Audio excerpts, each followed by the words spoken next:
Howdy, folks. Oh, stupid Zoom notification. Anyway, I guess I'm just gonna live there. Not feeling all that well today, so I figured I'd be self-indulgent again and just get some things off my chest. Maybe it'll help me feel better and let me get some work done later tonight. So I was having a discussion with a friend of mine, and we were talking about mental health, particularly in terms of men and PTSD and trauma and all that kind of good shit. Trigger warning. I'm going to be talking about mental health and potentially trauma. So I want to start this off by saying I do not subscribe to the men's rights movement. I think that the men's rights movement is ultimately wrong-headed. However, when it comes to mental health, I definitely see a disparity.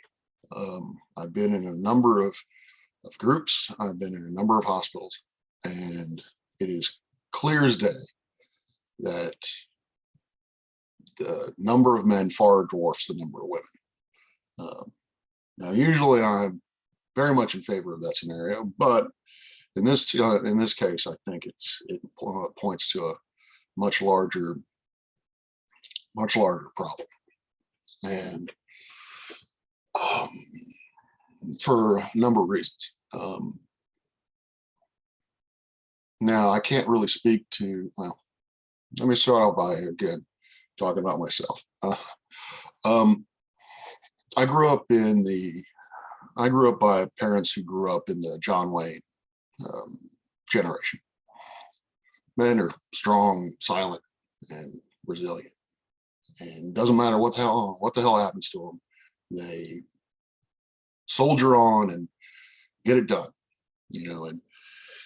and the men the men that crack under pressure.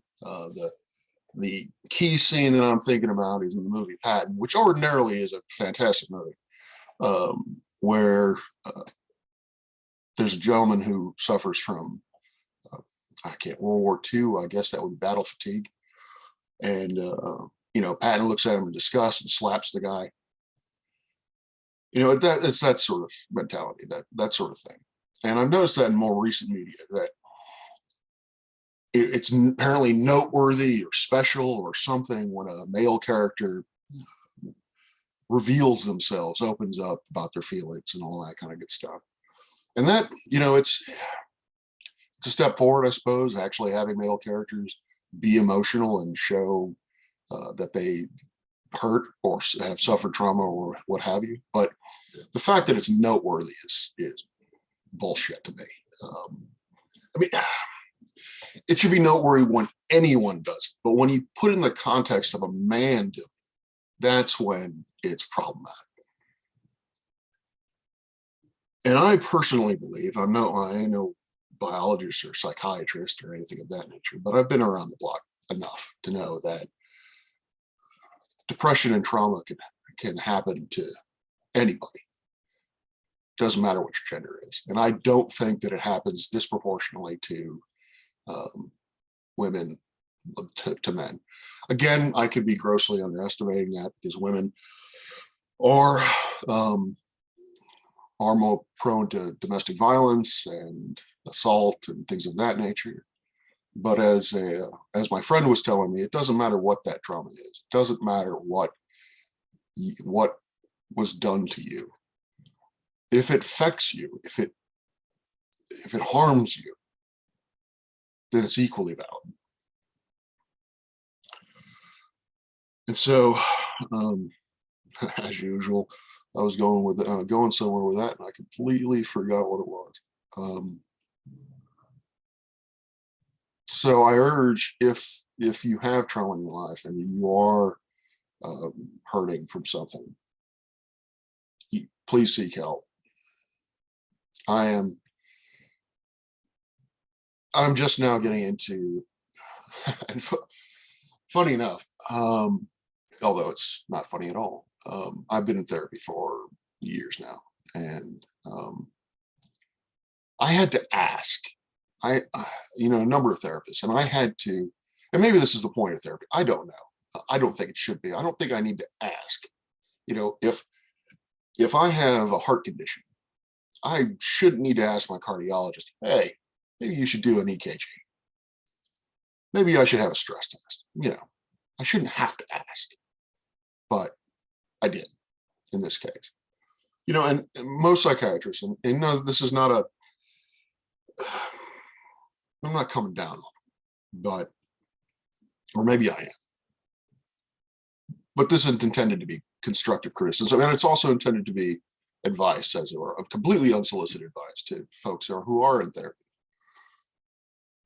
You know, I spent a lot of years going over coping skills, a lot of years, and to the point that I'm sick of coping skills. I'm sick of learning about them, or I should say, learning about them, trying to apply them. And the wall that I kept running into with coping skills is ultimately I didn't care enough about myself to help myself. And I think I may have mentioned this in an earlier video. It's kind of like throwing a life preserver to someone you absolutely hate. That's a difficult ask to do. And so I was always stuck with, why do I hate myself so much? I mean, why do I really hate myself so much? I mean, I can point you to lots of different reasons, but where do those reasons come from? What, you know, and I had a cursory understanding it came from trauma. And I have hit the trifecta in that regard. And, but it was never dealt with. It was never, we never, you know, with psychiatrists, or psychologists, therapists, I never really had any, I didn't really talk about it.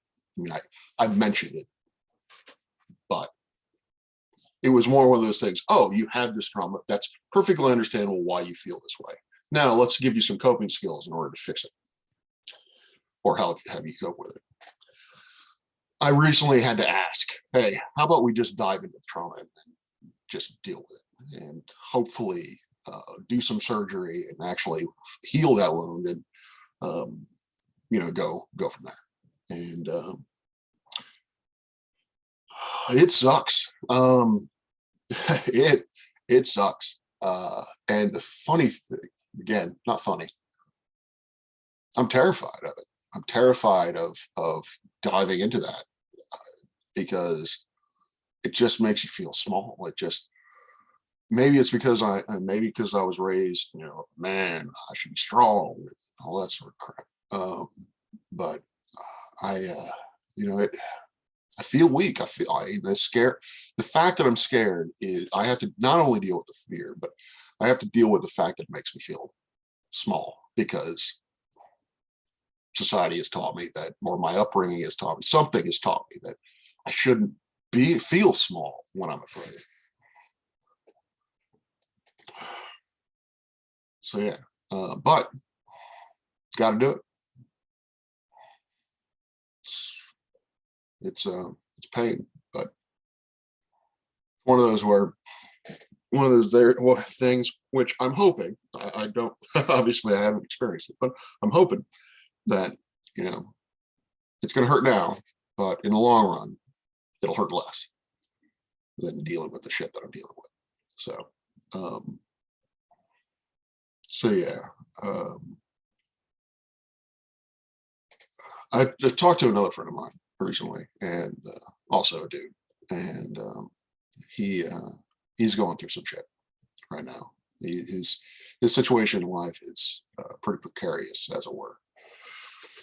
I'm not going to get into details, but I'm worried about him. I really am worried about him, because I've seen that level of anger before, and I've seen that level of helplessness before, what I perceive to be helplessness. And I'm afraid of what the fuck he's going to do with himself. And I don't know if he can, because he's not in the same situation as I do. Let's just put it that way. He doesn't have the access. I do not believe he has access to the same tools that I have access to. But if he's watching this, then he can figure out who the hell he is. I urge you to look into it. I urge you to look into trying to find it, because one of the things about the tubes I knew about it obviously intellectually, but I never really experienced it. You know, the world is not like the United States. Surprise, surprise. I know a lot of Americans, think it should be, but it ain't it. And there are some countries, they do not have the access. I mean, we rail or we complain about the healthcare system in the United States, and yeah, it's ultimately fucked, but we have it better in certain aspects. We have it better than other countries, particularly in the mental health regime. Our wait times are smaller. Our access to various different specialists are better, but and so this is not again, this is starting to sound like I'm superior or what have you, but what I'm saying is I understand that there are reality of there are barriers that folks have, real barriers that folks have in order to move forward. And you're already dealing with the barrier of mental health. You're already dealing with trying to get the energy up to move forward from your depression or your trauma or what have you. It's not, I was going to say it's not fair, but it's kind of I think a childlike way of looking at things. It is a tragedy that people do not have the same access around the world, that people in some countries are more fortunate to have access than others. And so my take-home point there is, I know that there are barriers out there. I know that there are real barriers on top of your emotional one, but I still feel you deserve to fight for it. Reach out to folks, even if it's people several time zones away. Reach out to folks, and hopefully, if they're real friends, they'll help you as much as they can. And I found with myself, I'll often get asked, what can I do? Which is, is a fantastic thing in my life. I do actually have people who ask me that question. How can I support you? And I don't know how to answer that question typically. But what I found is,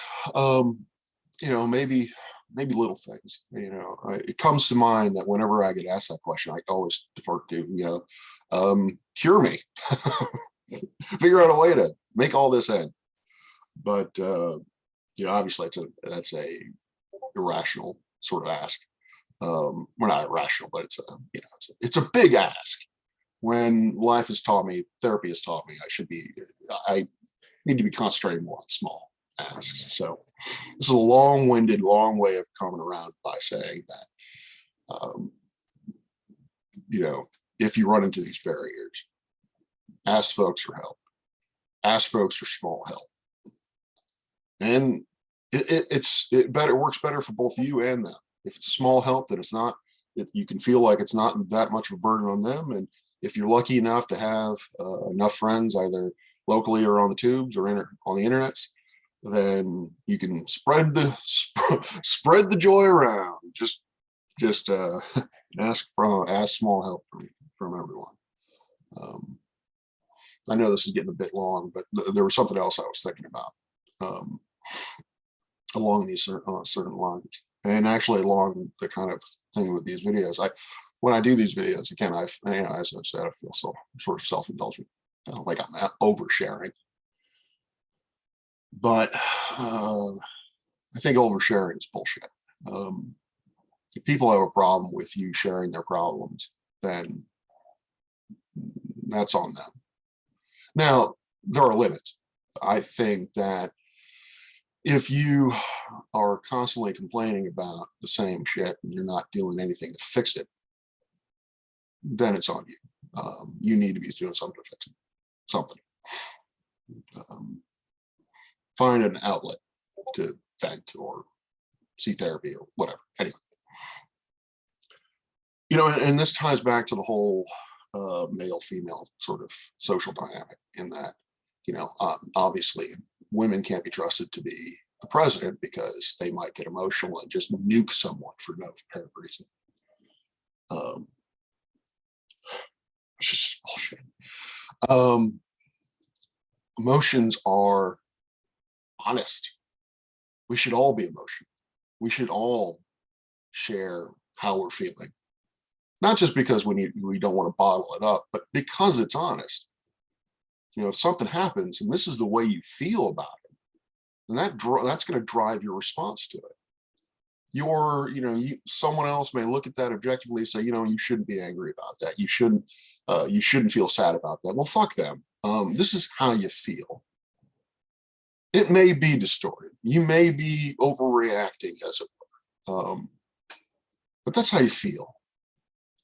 And that's what needs to be dealt with. And I think that everyone should do it. I don't give a shit what the hell's hanging between your legs or hanging on your chest. It doesn't fucking matter. Be emotional. Let folks know what you're doing, because it's hard, almost impossible to lie when you're sad, when you're angry, when you're happy. You just can't do it. When you're calm and rational, yeah, you can lie your ass off. And emotions are pure in that sense. And so I think everyone should do it. I think everyone should be open with how they're feeling, because again, we shouldn't. Oddly enough, and this is again, this is going way too long, but comedians will say, or will harp on women being overly emotional, and then they'll harp on women being mind readers, wanting men to be mind readers.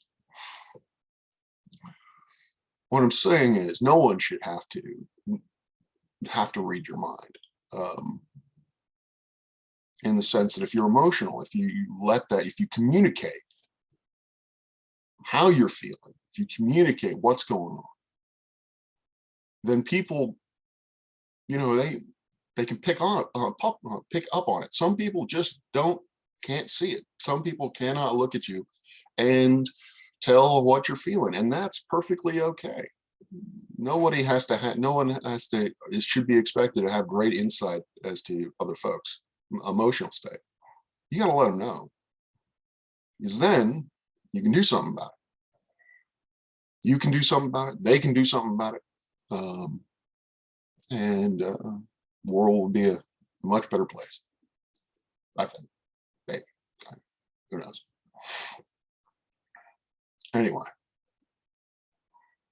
I guess with that, I'll say, please have an emotional day. And yeah, peace out.